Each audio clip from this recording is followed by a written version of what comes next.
What is up, everybody? Welcome to Funkatopia WTF. That's right. Welcome to Funkatopia. I hope that you guys are doing fantastically well. And I am your host, Mr. Christopher. And man, it is an honor to have our guest in here. But first, I want to introduce the man with the plan, my co-host who needs no introduction, but I deservedly give him one anyways. Every time this man hits a tom, a raccoon learns how to read. Give it up for the mighty pocket protector, the man, Michael Bland. Indie face. Yes. And of course, and now for our guest of honor, the man who makes you scrunch up your face, that super stench of filet of funk that hits your nose, and it's the one, the only bass god. MonoNeon's in the house. Hello. Pow. Yeah. Yes. You don't know me. My name is Mr. Christopher. This is my website. It's funkatopia.com. And this is my illustrious co-host. You probably know him, Mr. Michael Bland. Yeah. We've recorded together. Yeah, I know. Yeah, big man. Him. Nice. Yeah, Prince had us both in the studio, and we never met. Yeah. I was at the drums. He was in the control room, and I was like, "Who's playing bass?" Yeah. And then I think it was what's his name? Adrian? Yes, Adrian was like, "Oh, that's Mono in there." Oh, yeah. All right. And Prince didn't think it was necessary for him and I to meet, so we just didn't meet. There's a lot of stories like that. There's the scenario with him and Claire Fisher, the guy who did all the string instrumentation on all of his albums. He never met Claire Fisher ever. Yep. Yeah. Thank you, first of all, for coming on Funkatopia Live, and you're now doing your own podcast called Jumping Kangaroos with MonoNeon, and you're on like your third episode. How is that going? It's been cool. I just be doing shit and talking shit on there. Yep. Yeah. Man, it's a lot of fun. I love it when you guys just kind of cut up. Who is your co-host? He's always wearing a ski mask. Who is that? That's my front of house guy. His name is Aaron. Yeah. Nice. Because he seems to know you very, very well, obviously, and that definitely explains it for sure. Yeah, he does. So again, I'm glad that you're doing the podcast because it's definitely loosening you up. I mean, I feel like I feel like you're particular about when you do interviews and who you do interviews with, and there's not a lot of them that out there for you interview wise. Is that accurate? I'm trying to open up. I just don't like hearing myself talk sometimes, but it takes me a minute to get there. But yeah, we're very eager to learn more about you. I mean, kind of even at the most basic level, but I have some deep dish questions for you too. So I'm excited to dive into it.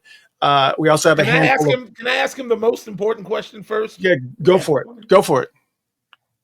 Now I know the tourists go to Rendezvous, right? Yeah. Where am I actually supposed to go? I have no idea. I don't know. You don't eat swine? Sometimes, but not all the time. I need to know where to get some hood barbecue where I ain't gonna get shot when I go to Memphis. You can go to Rendezvous or what's the other, Central Barbecue or some bullshit. Okay. Yeah. All right. Okay. All right. Yeah. I guess I'll keep it legit. When you come down here? I don't know, man, but if I get in that direction, I'm coming. I'm gonna swoop in. Okay, all right. Are you? You're on tour though now, right? No, I'm at home. My grandma downstairs. I'm at home. Yep. Oh. Yep. Okay. Hey, can I take this opportunity to ask you if I get a good situation going on up here, will you come up and play with some of us? Hell yeah! Shit, if you playing, I play. Me, Tommy, Sonny, some of them. Oh, yep. Okay. Well, what are you doing next weekend? I don't know. I figure it out. I should have called you for it, actually.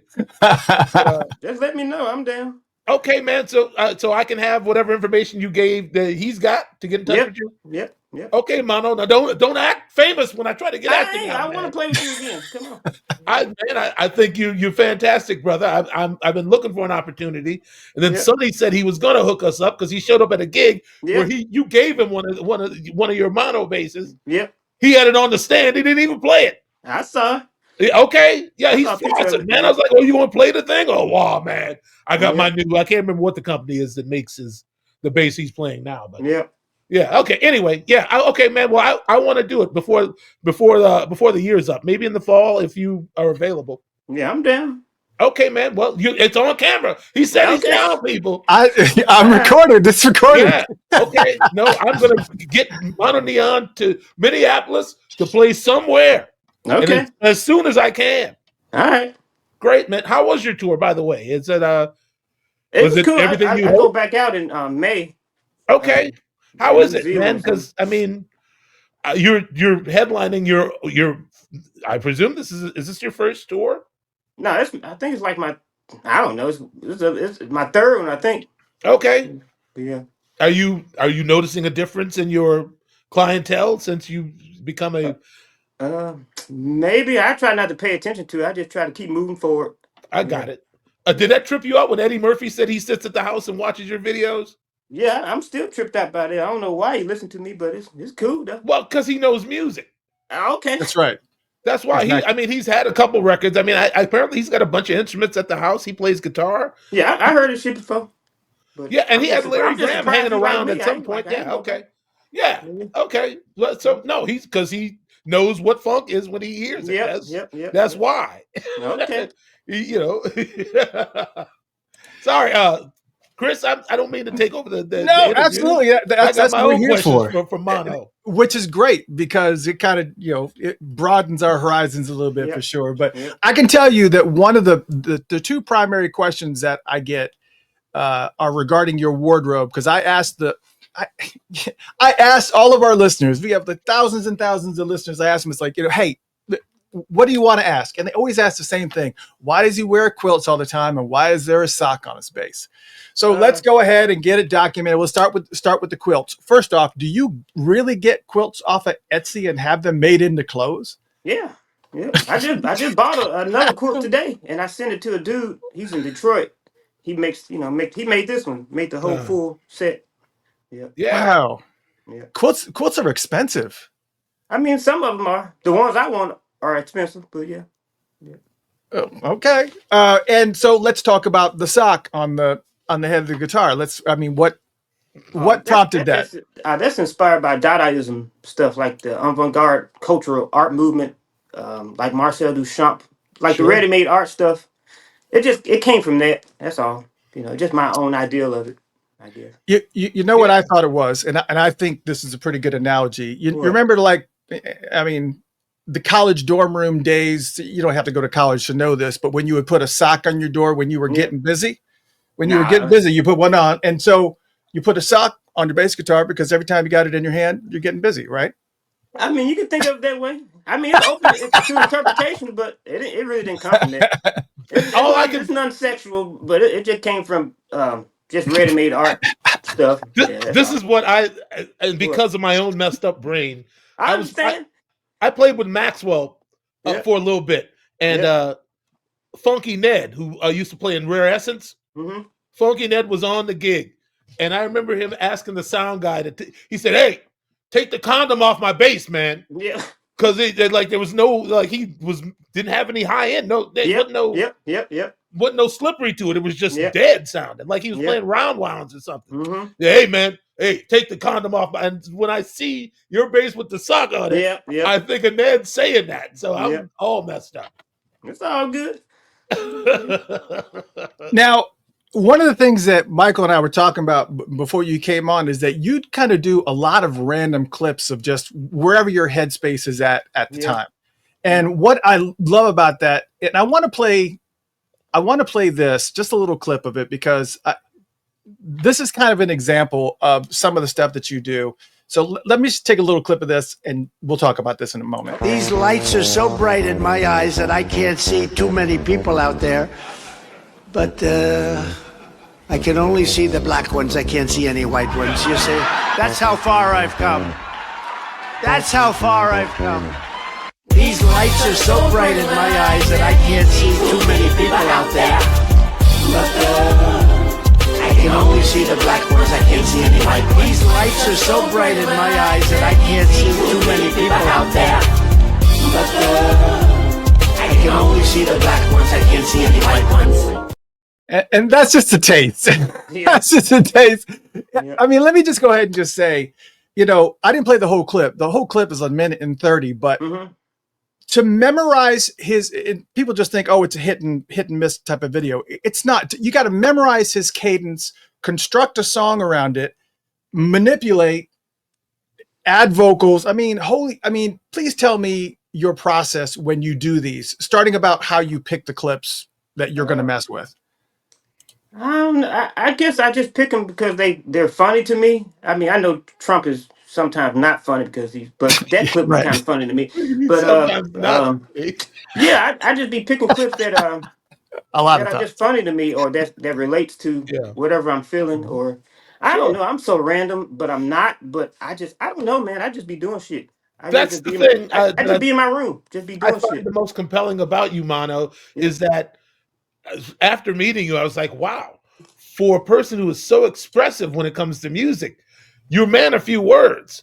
Yeah, like, I guess. I think that it really, like, your music is speaking for you. Yeah. And also, you're so free. Like, you're so experimental. Like, you're willing to go into. That's what keeps me alive, man. Because I understand that, but I just got to do my shit, bro. Like even if I don't want to do it, I got to do it. So yes, like, absolutely. I just talked to my dad about that. You know, I just have God gave it to you, man. You need to my dad said the same thing, bro. I just empty that gift into the world. He gave it to you to pour it out, man. Yep. Leave this plane of existence empty, man. Yep, I'm trying to. Yes, give us what God gave you. Yep. All right. Yep. I'm like feeling bad because I know that God gave me a voice to sing, and I did it for a long time, and I just kind of feel like, you know, that was something that He placed on me that I feel like I'm really good at. And the other problem is that I just haven't really done. I mean, I'm doing podcasting and other stuff instead, and it's kind of. I mean, you still just kind of makes you. Yeah, I know, but it kind of makes you feel some sort of way. That's just like, okay, you put it out there to the extent of which God expected you to utilize it. You know what I mean? Yep. Sure. I mean, if God gave it to you, He expected you to do something. Yeah. You know, and it's because of the sacrifices of my mom and grandma. You know, they gave me the space to be who I am right now. So, you know. Yeah. Absolutely, man. Yeah. And speaking of which, let's watch this little clip because I want to talk about this lovely lady as well. Lord, don't walk with the weight of the world. Let it go. Leave it behind. So me and you can fly. Come on up here. Let's fly to that beautiful sky. Into the great unknown. That's a little taste of that too. Yeah. It's twisted. I can hear the Memphis soul in it. It's twisted, man. Yeah. Well, she actually sings on that track too, doesn't she? Yeah. I wrote the verse for her. You know, we sat on the couch and I, you know, kind of, I guess, produced her and shit like that. But yeah. Now what's her musical background? Because I know I've seen her tinker around on keyboards, and obviously she has a good voice. She stays in tune. What's her background? She just sung in church for almost 30 years, leading songs in the choir, and that'll do it. Just sung blues around the house. So she's a really big influence on my ear and my taste and my vibration with shit. So yeah. And I was gonna say, man, I want to play some some Jay Blackfoot. Yeah. My dad. That's what I want. When you come up here, I want to play some soul music, man. Hell yeah, bro. I want to play some Jay Blackfoot. I want to play some ZZ Hill. Yep. I want to take it to the country, man. Okay, I'm down. Yes, all right. I better be in that room. Yeah, you're gonna want to be in that room because I'm gonna sit there like a wet cardboard box and just. Yeah. I ain't going nowhere. No fills, no cymbals. I just want the raw funk, man. So she had all those years in the church, and then on top of that, you also had, you know, your dad, who you mentioned, Dwayne Thomas. But he's a Memphis bass legend because he played with the Barkays and Mavis Staples and Pop Staples and all that. I mean, Was he the one that inspired you to pick up the bass, or was it just something that you kind of did on your own? He gave me my first guitar, and I just flipped it over. Yeah. But the thing is, he wasn't really around, because he was a touring musician and he moved to Europe when I was pretty young. So I didn't have him around, during elementary school, middle school, college, high school. So he recently just, came back into my life, talking about music and stuff and jamming. Sure. And like, so he really wasn't around, but he gave me an example to follow, and I just stuck with it, and the rest is osmosis, yeah, apparently, yeah. because And the you bass still was just, managed to, yeah, the bass was just my way of just connecting with him, So yeah, he but didn't know that, but I had to find a way to connect with him. So yeah, absolutely. and my And- granddaddy too. So yeah. I see. What's the story of your granddaddy? I don't. What? My granddad was a jazz pianist. He played with Ron Carter and Billy Higgins and stuff like that. Wow. Yeah. Okay. Charles That's Thomas. good. Oh, so does that inform like your sense of harmony when you start all that extension? Is that Maybe, I guess. I didn't really get a chance to play with my I granddad, put the but I keyboard, listened to play the records. keyboard like that? Yeah, because I write from the keyboard a lot, and I'm not That's really a what I thought. keyboard player. Mhm. And playing the keyboard, it just makes me just think different, And it's really I just get it. trial and error for me, Mhm. I just figure it out. Yeah, but what's funny to me is the stuff that you arrive on and say, "Yeah, that's working." Because that's And how I be a regular feeling, person here will go like this. Yeah. I really don't know what the fuck I be doing sometimes. I just know, okay, this feels like me, so I'm That's gonna write. exactly, and Yeah, yes, yeah, that's the right way to go. Go with yeah, what you feel, man. yeah, Absolutely. yeah. Man, that's amazing. Well, as you may or may not know, we have a very, very hardcore Prince fan base. I So know. yeah. So let's take a second and kind of talk a little bit about him, a little bit deeper than probably you've gone before, because Mhm. obviously the background and whatnot. Mhm. First off, some of the similarities between you two as far as all of the ideas that continually come in your head, and you kind of your output happens in a variety of different ways, whether it's the memes and the dancing and the all that stuff. Do you feel like Prince explained how he has just continually had to write and record to get it out, and it seems like it's your curse too. Do you feel that way? Do you feel like you're tormented in a way, or like if you don't get it out in time, you're going to lose it? Yeah, sometimes, but I'm also a procrastinator, and sometimes I really have to force myself to We were just talking sit about down that. and write stuff and create. But I Mhm. know I'm going to do it anyway. But yeah, I don't have nothing else to do, so it's like I just go with the flow, man. I really don't know, man. I just do shit. I just go. Yeah. Yeah. Okay. Yeah. I That's mean, well, what about you? I mean, Michael, does that happen with you? Do you ever like have like a beat in your head and you're like, I got to get this down, or I'm not something that wake up in the middle of the night and it happens with songwriting more than any. Mhm. Like, and lately, I started a band I'm going to tell you about later on, but I started writing material because it's kind of it's I like to write by the project. I don't just write random songs. I need to have a reason Mhm. to, and like a goal. Mhm. Yeah. So once I've decided I'm working on something, it's weird, real strange, man. I could be in the bathroom brushing my teeth and just hear something. And then I just finish up and I open my laptop and I'll play a few notes on the controller, maybe, and then I'll leave it, And if it bothers me, then I just come back to it and the process continues from there. Mhm. But I don't believe really. Some people maybe procrastinate, but I figured out if you're a musician, it might be different, man, because you have perfect pitch. Sometimes I can hear it. My shit is all determination and just an imagination. I don't know if I have perfect pitch or Okay, not. well, don't know. I do, which is why I'm, in my mind, I'm taking notes while I'm listening to your music, going, "Whoa!" Yeah. So I know what you're doing, bro. Okay. Yeah, Well, at least it's somebody does, because I don't know. okay. Well, at least maybe I don't know what it is, but I Yeah. can tell you what's happening. Okay. But so I don't hear music in this sort of like vague sort of Mhm. like I can't. Yeah. I hear exact. Mm-hmm. I hear the mathematics. Mm-hmm. Mm-hmm. And I play bass and guitar left-handed. Mm-hmm. Mm-hmm. Sonny also. Like Yeah. you actually are a member of. Like Prince has a type. He just didn't know it. Yep. Like me and Sonny both play left-handed. and you play left-handed, and I don't know if that has anything to do with anything. Actually, really, I don't know. I don't know if I'm it's actually right-handed though, but I play left-handed. Well, same here. If I had to write a check or something, it'd be with my right. But when I play and pick up a bass, it's this way. From when I was like 7 or 8, you know. So, so this was the first question, since we're talking about Prince, that I really wanted to ask the second that you walked in the door, and we've talked about this before. Is black is the new black. Yeah. For those that aren't aware, before we dive into this, Black is the New Black is a mostly instrumental album that had Prince, MonoNeon on bass, Kirk Johnson on drums, and Adrian Crutchfield on saxophone and talkbox. And it was obviously just more than just a jam session, because it happened between October 15th and like 2016 area.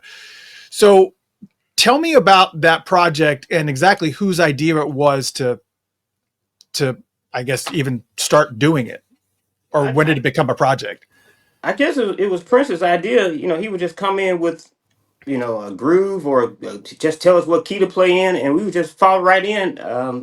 I really didn't know what he was doing. It was really just improvisational stuff, and it just turned into this improvisational structured jam thing that he was, I guess, really excited about. And I recently Don Was said he was going to release it on Blue Note or something during that time. Oh wow! So I really don't know, man. I was just there and just trying to play some music with Prince, and he was just excited about the whole new band he was, you know, put together. So I really don't know, but I remember he said he was gonna call the album "Black is New," the New Black. With he said it to me and Adrian in Studio A, and I just remember that. So That's great. Now, according to Prince Vault, Michael, you were supposed to be the drummer on that project, and I guess you got swapped or whatever. Do you remember? Oh, yes, definitely. I got.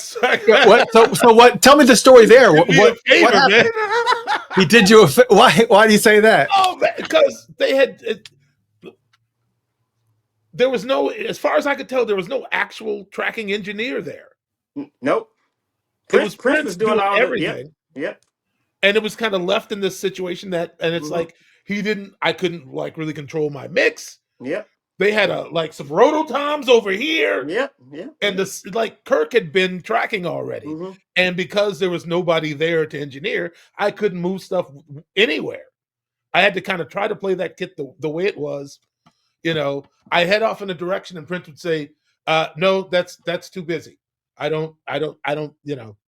I said, okay. And I try to clean it up and he's like, no, go back to the way you did it. It was a very indecisive kind of session for me. It was actually the least productive session I've ever done for Prince. It was interesting. And I think it was, I counted it as a personal fail, but I also remember thinking like I was supposed to go to the gig that night. Like I was supposed to play downtown. They literally called the guy who subs for me and sent him to Bunkers and said, we need Michael tonight in the studio. So like without even asking me, like Prince just summoned me at the studio. I wasn't in the headspace to deal with him or any of that. So it wasn't a disaster, but it did not yield positive results. And, you know, well, I like Kirk's drumming style, but I feel like your drumming style probably would have fit better for what you guys were doing. Well, if had I been more in control of some of the aspects of it, I might have done better. But it was I just felt like Prince was kind of indecisive. Like I would go one direction, and he'd say no, and it's like it just wasn't my night. It wasn't my night, man. I remember all that, man. I showed you. Yeah, it was crazy, and I'm like, remember that. Yeah, Adrian would walk out and talk to me for a minute, and then he'd go back in the thing. I'm just like, I don't know. And Kirk was like, hey, man, I don't know what to tell you. Yeah. So, hey, they should have just let me go to my gig and kept Kirk. And that's probably, you guys probably tracked it with Kirk, and it's probably on the record. So good. And honestly, to be truthful, I'm not interested in doing some instrumental record with Prince. You know, I that's not what I wanted from it. Yeah. That's not what I wanted to be involved in. And I was actually surprised because the one track that did well, there was two tracks that saw life, Free Yourself, and then this one, Rough Enough. And with Rough Enough, that actually had vocals on it, but it was Talkbox. I think it was Adrian Yeah, on it was not Adrian. Talkbox. Yep. Which I was surprised because I initially thought it was you. Was there a reason why you didn't sing on it? Was because he had the Talkbox? I mean, I was so shy then, bro. I wasn't this person. You see me now. I was just playing bass back then. I wasn't thinking about no singing. But yeah, first he released it as an instrumental. Then later on, he put the vocoder shit on it. So yeah, I see. Yeah, and apparently at one point in time when they were putting this package together, Prince put this on Twitter that he was talking about adding Donna Grantis onto that track. It said, just cut a jazz single rough enough with KAJ, Kirk, on drums, Adrian on talking sax box, and MonoNeon on bass. Only need a little Donna mess and money. So that certainly would have been interesting to have Donna in the mix, because that would have added, because she's got some serious, she creates worlds with what she does. Man. She's like a monster. And then the other thing on Rough Enough, he had mentioned, we was talking about Rough Enough. He said, yes, it's already got a sister on the same album as Free Yourself. They sound great together. Now, I've heard those two songs and they really don't sound similar to me. I don't know what Prince was on, bro. You gotta have you gotta have Prince's ears to hear. You know what I mean? Yeah. He heard different. He heard different, because it's even a different tempo. It's everything is just a different flow to it. This is a 14-second clip of another thing that was on Black is a New Black. Tell me a little about what you remember about this. It's only 14 seconds.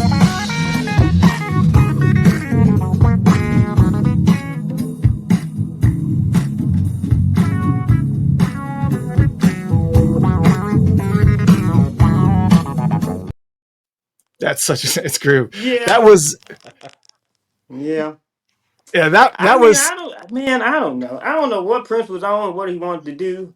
I was just there, just excited, just play music with him, and he was excited as well. Like he really loved what we was doing. So I don't know. I really don't know what plan he had for this music, but I knew he was excited about it. So I don't know. Man, it's just incredible to kind of hear some of the tracks. There's only one other track that I do not see. If you can tell me the name of this one. This is the only other one I have. It's 14 seconds.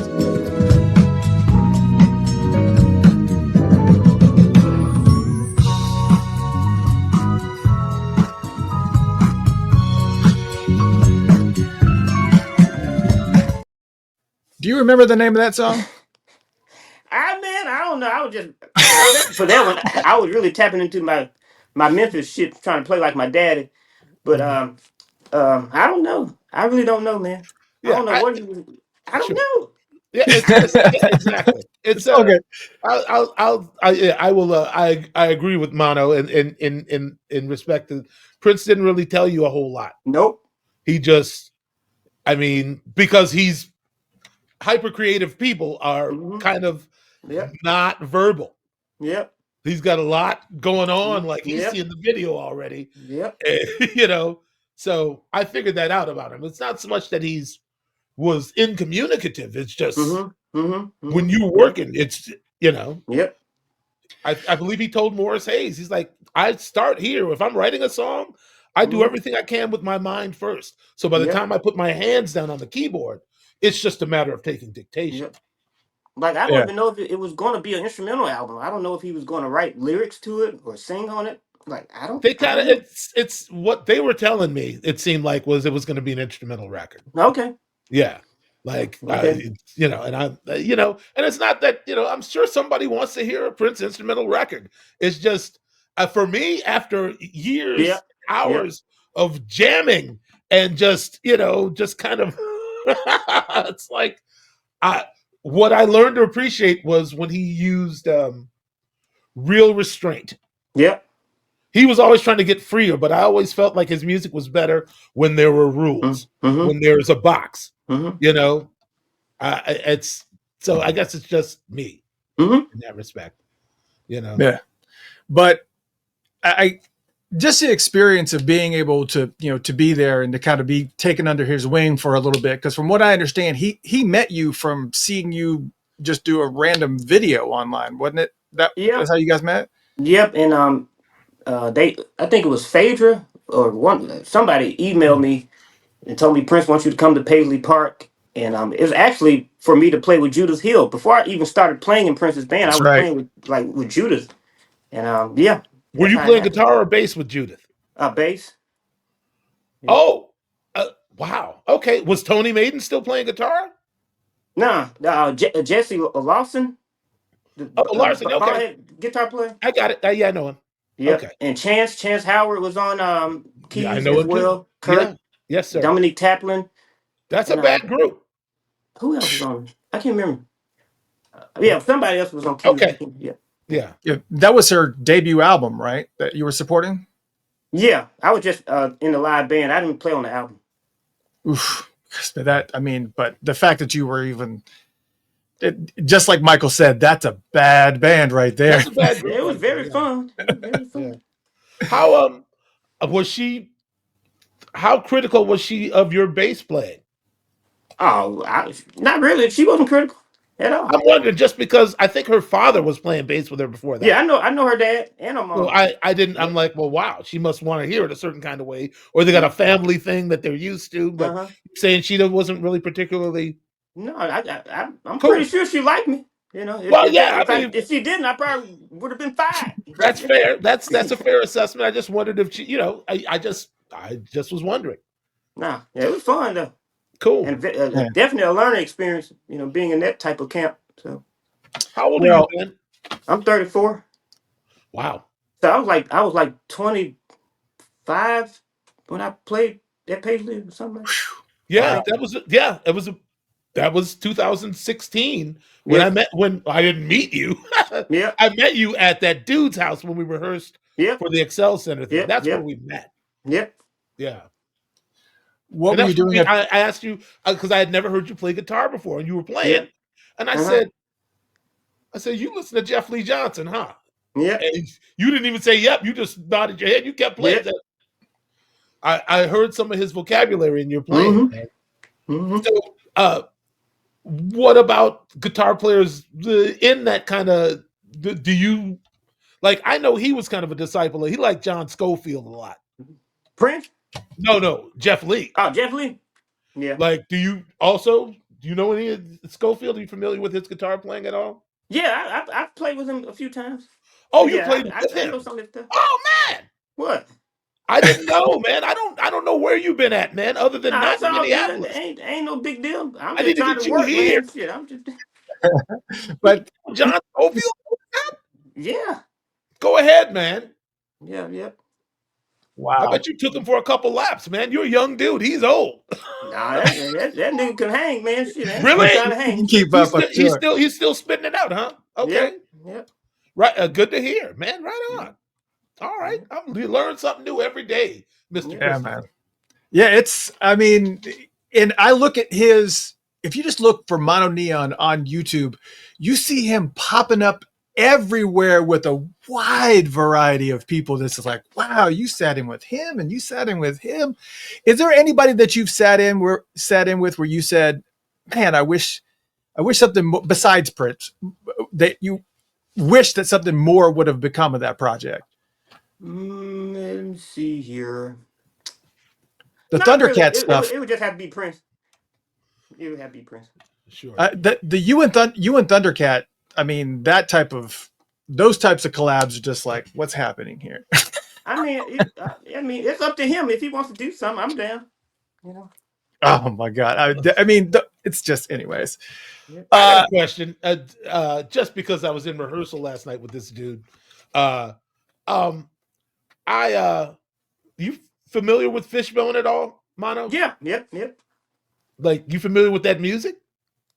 Kind of. I've really never listened to it, but I'm familiar with their contribution. Yes. I got you, because I was in rehearsal with Rick Rock from Mint Condition yesterday, and he apparently they're looking for a bass player, and he almost took the gig, but he was like, man, they playing like 6 nights a week, and it's like, like their touring schedule is crazy, and it's like, so I mean, I don't know if you want to play with Fishbone, but nope. They probably could use you. He said nope. No, I just honestly, man, I just want to continue doing my own thing. and continue growing up in the front with my shit, because I've been so shy for so long and bashful. So I'm trying to just really step out and just try to be the star that I've been dreaming of. That's the reason I started doing my own shit, because of being around Prince. I saw somebody that had so much command and control, and Absolutely. like, bro, like I can't continue to be a sideman for the rest of my life. No, Seeing you that, got I gotta use that too much on your experience, bro. mind, man. Yes, definitely. Yeah, You got man. too much I'm going just on. trying to tap in. Yep. Is it true that you hadn't even written any songs until you started working with Prince? Pretty much. After well, during that time, I was working on my little EP and stuff. I really wasn't writing complete songs, but being around him, man, it's like it was more than just music for me. It was just the artistry. He was like, man, it's like, man, that was my first time being around somebody that was like vibrating like that, bro. Right. So He'll change your whole work ethic. Yeah, man. He changes your perception of how things work. Yep. I got you. I'm not trying to be like him or nothing, but just that experience. It's the freedom. Bro. It's the freedom, man, and it's the control. I got Yep. you, man. Yep. Yeah, I mean, it's got to be. That's a blessing, and I'm glad that you guys had the opportunity to be able to vibrate like that and to connect with him, because I've met him a few times, and every single time, very, very briefly, and even in those brief moments, and it wasn't because I was a fan, and you know, it was just because there was something about this dude. Yep. When he walked into a room, it was just like, it's crazy. Nothing else in that room made any sense. It was just like, who vibrates like that? It's crazy, just, man. I'll admit something that I don't know if I've ever spoken about on a podcast before, but we used to be able to feel if he was in the building. I bet. Like if he pulled into the garage underneath, it was like, somebody would always be like, somebody around me be like, he's here. Yeah. You could feel when he was around. Yeah. When I was at both of his Atlanta shows, his final Atlanta shows, I went to the 7 p.m. and the 10 p.m. show. But after the 7 p.m. show, they told everybody had to come out, regardless of whether you had a ticket or not. You had to leave the theater. And when I came out into the front of the Fox Theater that night, Peachtree is like this. I don't know if you've ever been downtown Atlanta, but Peachtree is like 3 rows going this way and 3 lanes going this way. And there were so many people that were just flooded in that area that they couldn't even fit on the sidewalks. Like the police had to like take it down to like 4.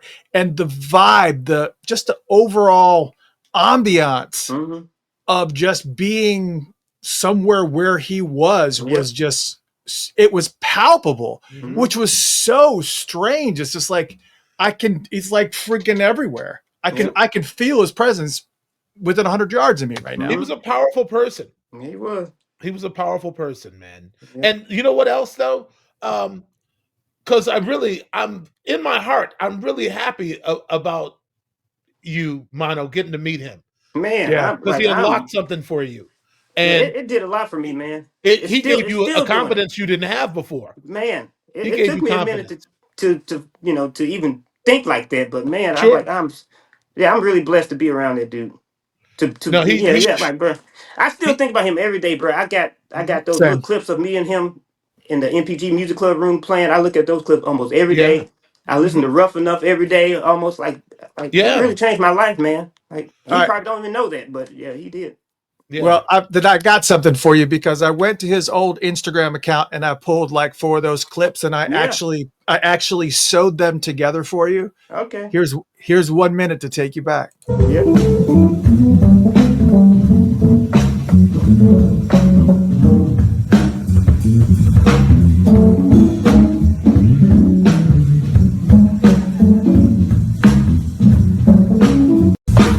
If you don't like world's living in, take a look around you. At least you got friends. You got friends. They all go dying.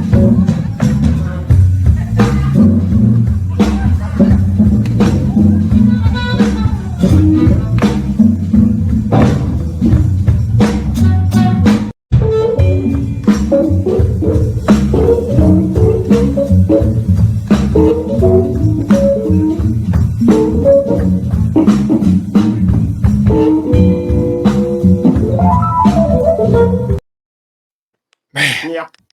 I miss that. Goddamn, I miss him so much. I really Me too. do. Yeah. Dude, it's just, I mean, was it true? We had somebody that I guess was there that night. I think what's his name? Fred Shaheen says, any chance of hearing leaked footage from Paisley Park? I guess that was October 9th, 2015. Mm-hmm. Any memories of that show? He said he was one of 33 in attendance. He says, I nodded at you and you nodded back. Were there really only like 33 people there? Yep. Because we would, those shows were like the Paisley Park After Dark shows, and he would just just put the flyer up on Twitter, and it can be probably like 10 people or 50 people just come out. It was just a random thing, man. We did like 6 or 7 Paisley Park After Dark shows. So yeah, I don't know. Man, Yeah, we used. It's. I mean, he was an extension of what he kind of always did. I mean, Yeah. we. I remember one night, we played like the full show of like the Gold Experience show. Like it started at like 3:00 in the morning for about 15, 20 people, Yep. and one of them was Stokely, and he comes walking up to me. He's like, "Man." They're like, that was insane. Like, that's how y'all rock at like 3 a.m. Like, yes, dude. for nobody. We just, Yeah. it don't matter who's here. Yep. It, that's just how it goes. And he don't care. He's like, you can come if you want. Either way, we gonna kill it. Yeah. You want to be here when we kill it? Come on out. If you don't, that's fine too. But man. So, Yeah. One of the things that I know I like about you is obviously your spirituality and some of the things that you kind of connect with. Did you ever get a chance to talk with him anything about spirituality, like Dadaism and realism and the things like that at all? Not really. I was so quiet back then, man. I barely said anything. I remember he gave me a fist bump. He asked me, "Do I want some water or something?" But I never really sat down and talked to him about anything. The most he I probably really talked really to him was enjoyed that. probably in the studio. He Because I probably wanted to enjoyed the redo fact that something, and he said the first take is always better, and so it's like whatever. And yeah, we really never talked much. We just played music. Yep. That's amazing. Yeah, no, that's how he liked it. He just he didn't want to talk a whole lot. I wish I did ask him questions, but I just wanted to play some music, bro. I really just wanted to impress him, man, and keep my job. He was already impressed. That's why you got the call. That's right. Yeah. Yeah. If you're there, he's impressed. Yeah. And you've had a lot of great collaborations. I mean, Mavis Staples, George Clinton, both of which were on Cult of Stereo, which I want to talk about here.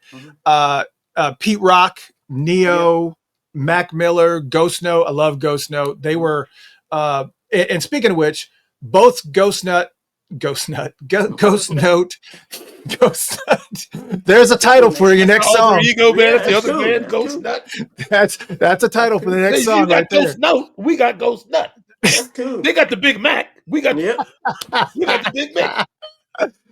Oh my God! So I better get credit. I need a little footnote. I got you. But before we talk about Mavis and George, what did you do with Mac Miller?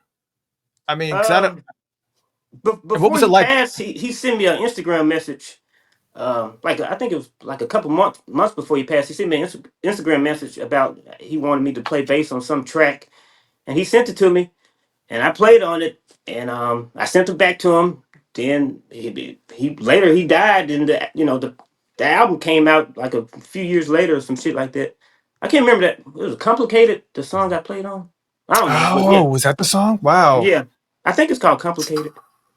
He was so prolific for, I mean, when you think white rappers, the first person you go to is Eminem. But I tell you what, the flow and the style of Mac Miller is hypnotizing. Yeah. He was such a in tune dude. Yeah. And I can see the type of people that you gravitate towards.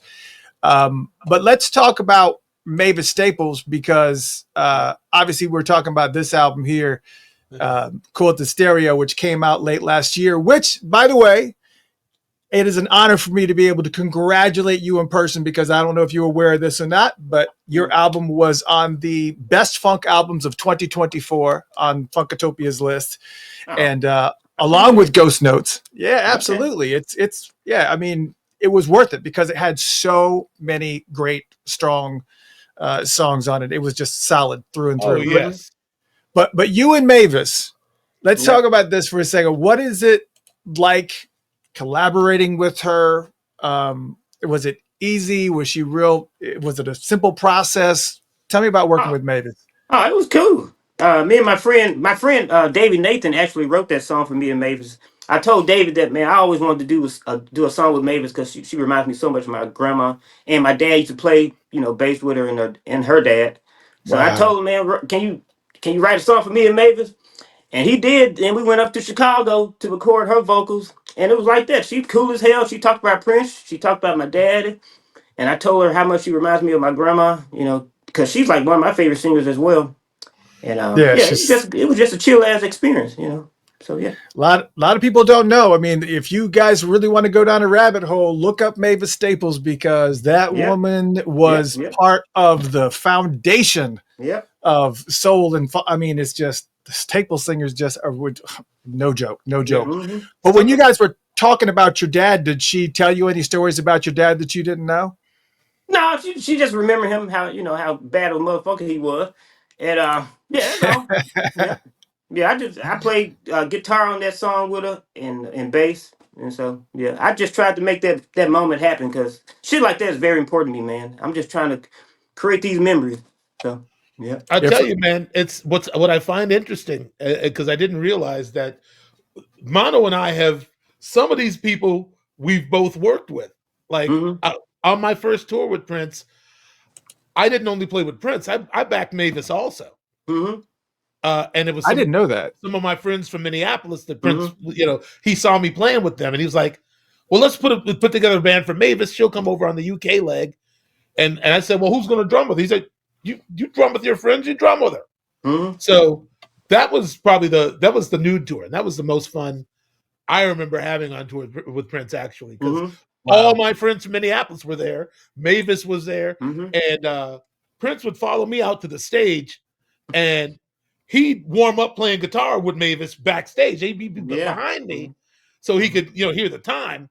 And there was 2 guitar players in Mavis's band already, and then Prince on top of that. And so we both just up there kind of warming up for the next show.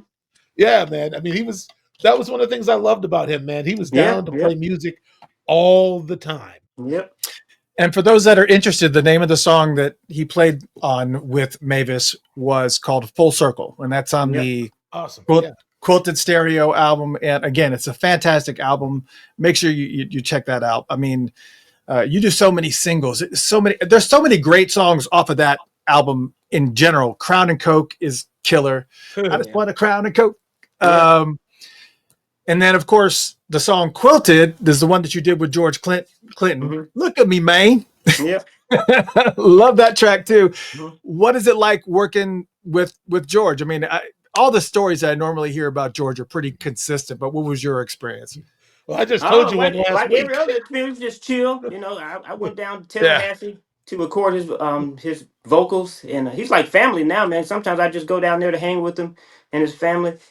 And it was just a chill thing, man. He's so welcoming and embraces me, and every time I need him for something, he's willing to do it. So I'll bet. That's David Nathan. That's who?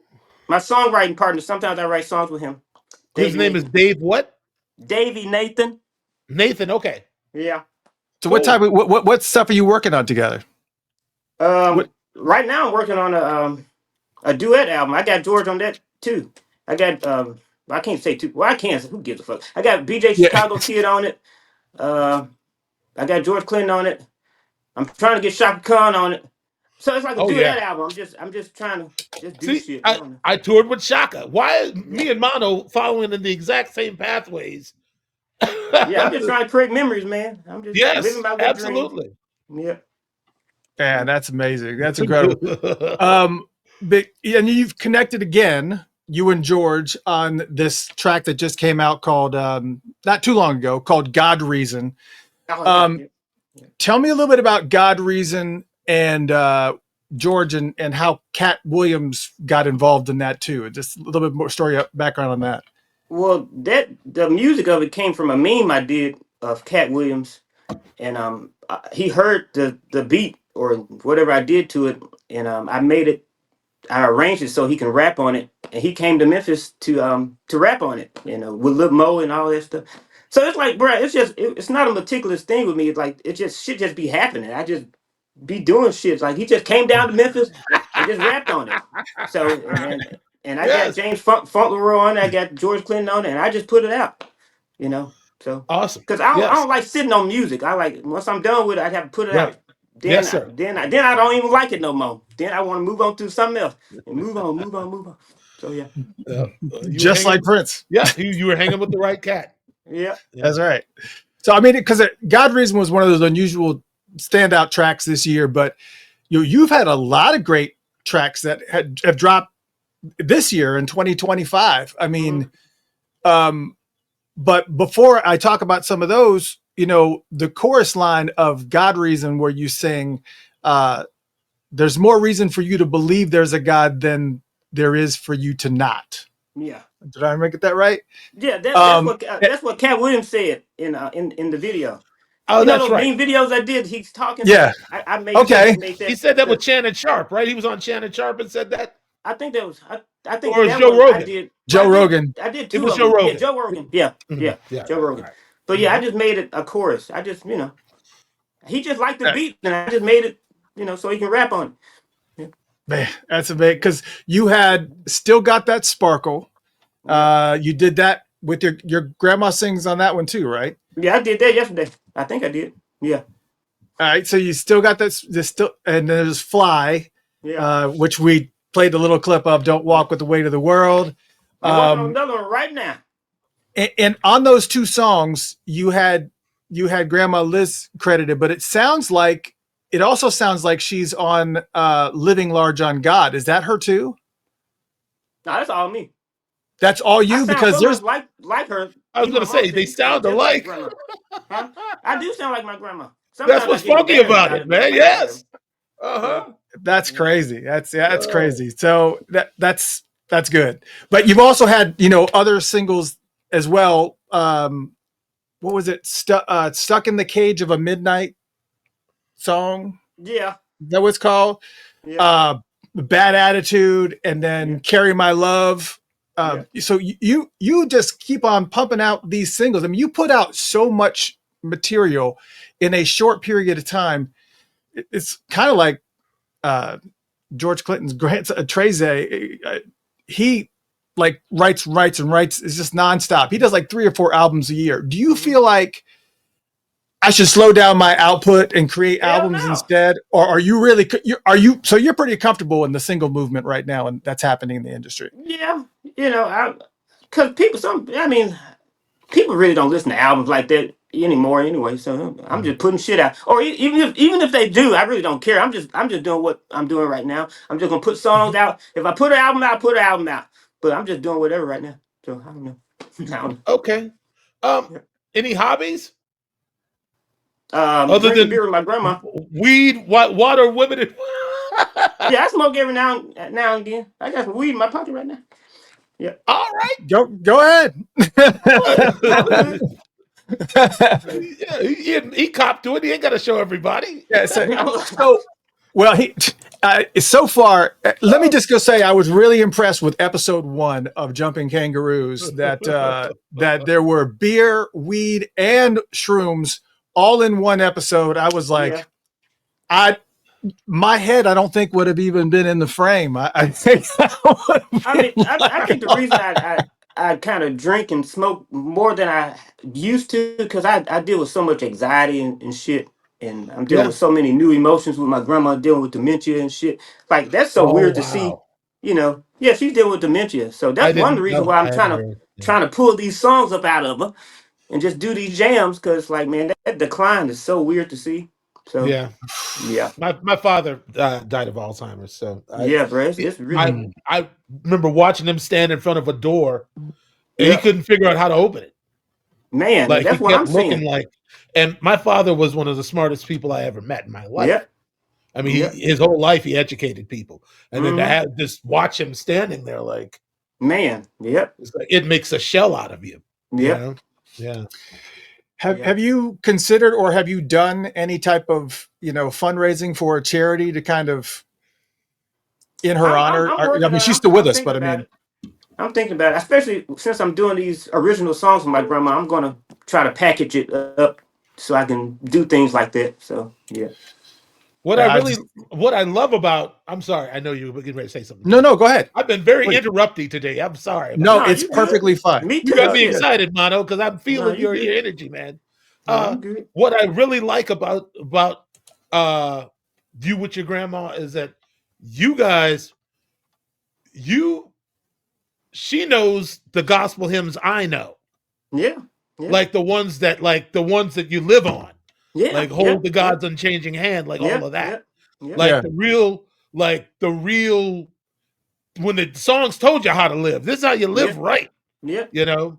She knows That's the gospel music that touches my soul, man. So Yeah, she still Yes. got those melodies in her. Sometimes she reads that I have to put it on the iPad though, so she can see the words. But she still got those melodies. She knows it. Yeah. I just have to, get it out of her. So No, I love it. And the other thing I love is that some of us musicians who play with them saints, we know they might skip a bar here or there. Man, They might I'm used to it now. and you I try to right keep on up with top her. of it, man. You never I try miss to with keep her. up.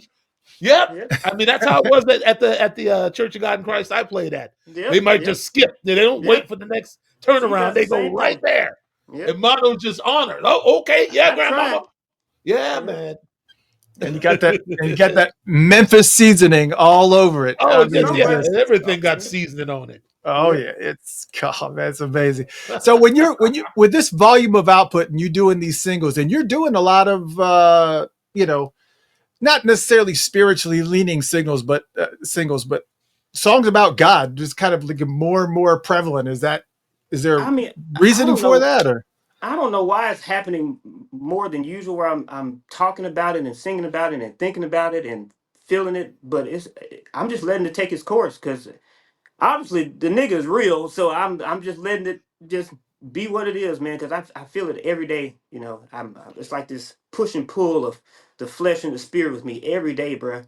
And seeing what my grandma's going through and how my mom is dealing with it. My dad's calling me more about how much he's proud of me and seeing the work I'm doing with my grandma and stuff like that. So I'm dealing with so many emotions. But yeah, man, God is something else, bro. And I'm just letting him do what he does to me, and I'm just gonna listen. I'll try my best to listen. So yes, sir. Yep. Yes, sir, man. Yeah, I mean, it's fantastic hard, though, to kind of man. see. It's hard. I know. You get caught in the world, you get caught in your own ways. But I'm trying to catch on, bro. Yep. Well, hey, it's evident in your work that you're being used for a higher purpose. I mean, hopefully I ain't disappointing him. Hopefully he knows my heart. I'm trying my best. I'm trying. So, do you have somebody in your life right now? What, as far as like in a relationship, not like your grandma and your mom, but not really. No, I'm scared of it. Yeah, be honest. You're scared. It's something to be scared of. That's all right. I fear that. Like honestly, bro, I don't know why I'm venting like this. I really don't give a fuck. But like, I'm 34 years old, bro. I've been so bashful and shy for a long time. I kind of shut down when my uncle passed. He was shot and killed in Memphis. That's who is my that's my grandma's son. So when that happened, I just shut down and I started practicing more. I started, just honing in on my music shit. So now I'm just trying to catch up to that being closed in. I'm trying to open myself back up now, which is, and I feel like I kind of overdo it now. But I'm just trying to figure this shit out. You'll find your medium, man. That's what I'm trying to find, man. It's hard though, It's hard, yes. Yeah. Well, you certainly pick. I mean, one of the things I love about your music is that it can fall either one of two places or a combination of it. It's either like silly or inspirational, or just encouraging. Yeah. And there's not really any negativity in any of your songs. And is that like a conscious thing, or are you just like, this is the plane I'm at, I'm not kind of entertaining the other stuff?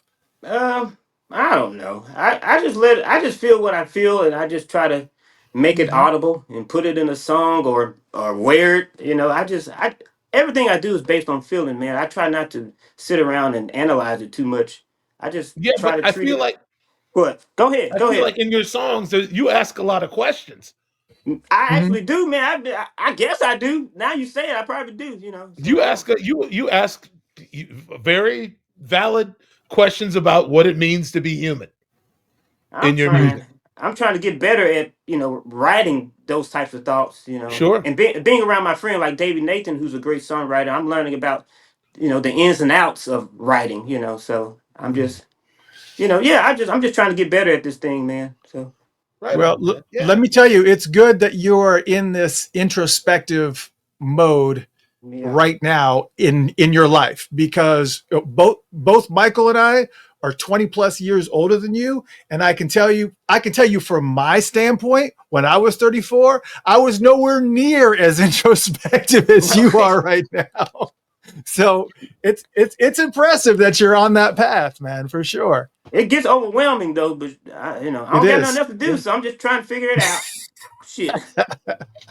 Yep. I Yeah, mean, man. Mhm. it's fantastic. But let me just say, again, it's an honor to have you on this show, dude. And I mean, you're so inspirational to everybody. Did I So do glad okay? that you did All fantastic. right. I'm Are you sorry I kidding can't me? elaborate This is too much on amazing. Well, Prince. It's No, been no, a no, great no, no. experience for you me. you talk more than we both expected you to, so I'm Me glad too, you Yeah. shit. you But relaxed enough to like kind of open up, man. I'm sure people are gonna like, how that's did why I've that been doing happen? my podcast shit, so I can, try to Yeah, elaborate on what I be feeling. So yes, sir. it's all a learning thing for me, bro. I'm just trying to take those, go to another level with my shit and just grow and grow and grow. So Absolutely. yeah. Uh, Man, can I got a couple questions? No, you Um, good? Come on. on your tour, like, where did you get the most surprising reaction from? Like, where did you play where it was like, wow, these people really actually know my music, and they're like they're here for the right reason. Like, did you have any shows where it was like you felt like the audience was completely on your side, like you couldn't lose? I mean, pretty much everywhere in Europe has been good. Okay, Like yeah, Amsterdam and also Japan. Over here is kind of weird in the yeah, states, but I mean they embrace me. But in Europe, I got a pretty great following, and I'm just trying to yeah. grow and get that going a lot more too. So I don't know. I don't know. Who of the live clips that I've been seeing like on Instagram, who's Mhm. mixing all of those? Man, the audio is always so great. That's my friend Aaron that be doing the podcast with me. The other that wears the Okay. mask, my front of house guy. Hmm. He's really I, a brilliant, a genius I when it comes to I sound. wore So this. I wore this in his honor. yeah, yeah, he's I brilliant, just man. didn't say wrote it Yeah. down. Yeah, no, all your clips, they sound great, man. All those live clips that I saw from your tour, Yeah, like the I make sure whoever I mixed, get the mix, the stereo mix, and I put it to the video. yeah, So yeah, sounds great, man. I'm Man, trying. so what's on the near horizon? Now, you already did Quilted Stereo, that album in 2024. It's just going to be just more singles until you feel like you have some semblance of a new album, or what's the process? Tours? What's going on? Yeah, I'm touring again this year. I'm doing New Zealand and Australia, some bullshit like that. I'm working. I'm trying. Hopefully, I get to do an album with my grandma. That can be kind of hard, trying to get her to sing Wow. and stuff. But I'm working on the third song with a third original. I'm trying to do an album with her, maybe. And I do have another album coming out with my live band that we did. Awesome. It's coming out this year, and I got another single from that album coming out this year. I just got a bunch of shit coming out. I don't know. I'm just whenever I post something, you gonna see it. So I don't know. Okay. Yeah, we will. Yeah, Well, we'll be happy to help you promote, man. Help you. We'll be in full support. if you Yeah, want to, just there let ain't us no know. pressure. We need to have Mono back, like sometime in the fall, and get a progress report. Yeah, Yeah, man. it's all Doors good. wide open. Doors It's wide all open, good. brother. Okay. Man, once again, it has been an honor having you in the Funkatopia Live studios, even though Yeah. they're online, but it's all cool. It's all good. It's all good. Yeah. But we're just looking forward to hearing some new material from you, and just keep on pumping them out in singles, because it's a good taster until the next album comes out, because Okay. Yeah. Quilted Stereo is going to be a heck of a hurdle to because let me tell you, that album was super, super strong. I don't like that damn album. Be honest. You don't like it? It was great. Are you kidding me? I don't like it no more. Well, and yeah, you've said that before too. You've said that before too. It's like after you release it, it was you don't like it anymore. So fast, which is probably not the greatest thing, but yeah. No, that's part of your nature, though. That's just what it is. Thank you so much for hanging out with us again. It has been an honor, man. You were great, man. I'm gonna get at your people, man. I gotta get you to Minneapolis. I'm down, bro. I'm down. All right, brother. All right. Great, man. Great talking to you. Great talking to you. See you later, man. Appreciate it.